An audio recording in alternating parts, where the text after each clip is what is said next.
नमस्कार, प्रभात साक्षी न्यूज तंटे को आप सभी का स्वागत है। श्रीलंका में आए भीषण चक्रवात डिटवा के बाद राहत और बचाव कार्यों में भारत लगातार अग्रणी भूमिका निभा रहा है। इसी बीच पाकिस्तान के कुछ मीडिया संस्थानों ने यह दावा करना शुरू कर दिया कि भारत ने श्रीलंका के लिए जा रही पाकिस्तान की मानवीय सहायता उड़ान को अपने वायु क्षेत्र से गुजरने की अनुमति देने से इनकार कर दिया है। लेकिन आधिकारिक सूत्रों ने स्पष्ट किया है कि वास्तविकता इसके बिल्कुल उलट है, क्योंकि भारत ने यह अनुमति न केवल दी बल्कि बेहद कम समय में दी।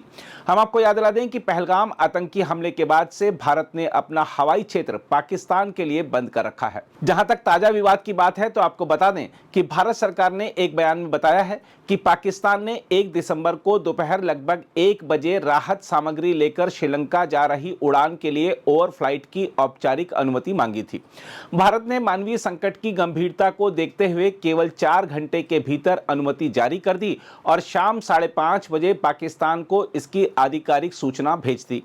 भारत ने जोर दिया कि यह कदम शुद्ध रूप से मानवीय आधार पर उठाया गया, भले ही पाकिस्तान ने भारतीय विमानों के लिए अपना वायु क्षेत्र अभी भी बंद रखा हुआ है।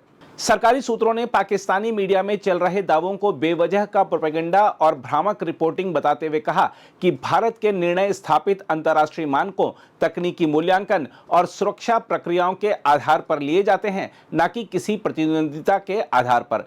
देखा जाए तो भारत के त्वरित और पारदर्शी निर्णय के बावजूद पाकिस्तानी मीडिया का झूठा दावा यह दर्शाता है कि क्षेत्रीय मानवीय सहयोग के मुद्दे को भी गलत सूचना फैलाने के लिए इस्तेमाल किया जाता है। देखा जाए तो पाकिस्तान का एक हिस्सा अक्सर यह मान लेता है कि झूठ को जितनी बार दोहराया जाए वह सच बन जाएगा, लेकिन दुर्भाग्य यह है कि अब यह झूठ केवल राजनीतिक आरोपों तक सीमित नहीं रहा, यह मानवीय संकटों तक भी फैल गया है। श्रीलंका जैसी त्रासदी जहां सैकड़ों लोग मारे गए, लाखों प्रभावित हुए, वहां भी पाकिस्तान का एक वर्ग गलत सूचना फैलाकर क्षेत्रीय भरोसे को तोड़ने की कोशिश करता दिखा। इस बार भी ऐसा ही हुआ। जब मानवीय सहायता के लिए भारत ने 4 घंटे में ओवरफ्लाइट अनुमति दे दी, तब पाकिस्तानी मीडिया के कुछ हिस्सों ने उल्टा आरोप लगाया कि भारत ने वायु क्षेत्र देने से इनकार कर दिया। यह केवल सूचना का विकृतीकरण नहीं बल्कि मानवीय मूल्यों पर कुठाराघात है।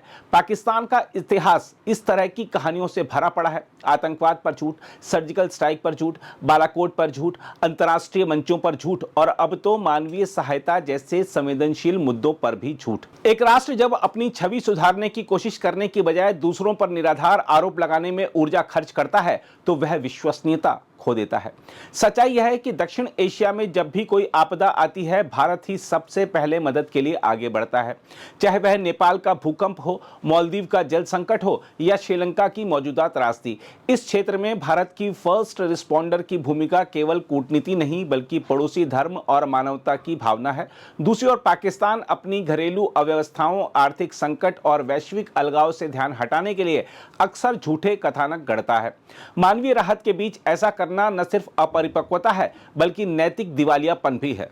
बहरहाल श्रीलंका के हालात को देखें तो चक्रवात से 200 से अधिक मौतें हो चुकी हैं और देश में राष्ट्रीय आपातकाल घोषित है। भारत ऑपरेशन सागर बंधु के तहत नौसेना, वायुसेना और एनडीआरएफ की टीमें भेज रहा है। साथ ही राहत सामग्री, चिकित्सा सहायता और आपातकालीन आपूर्ति भी जारी है।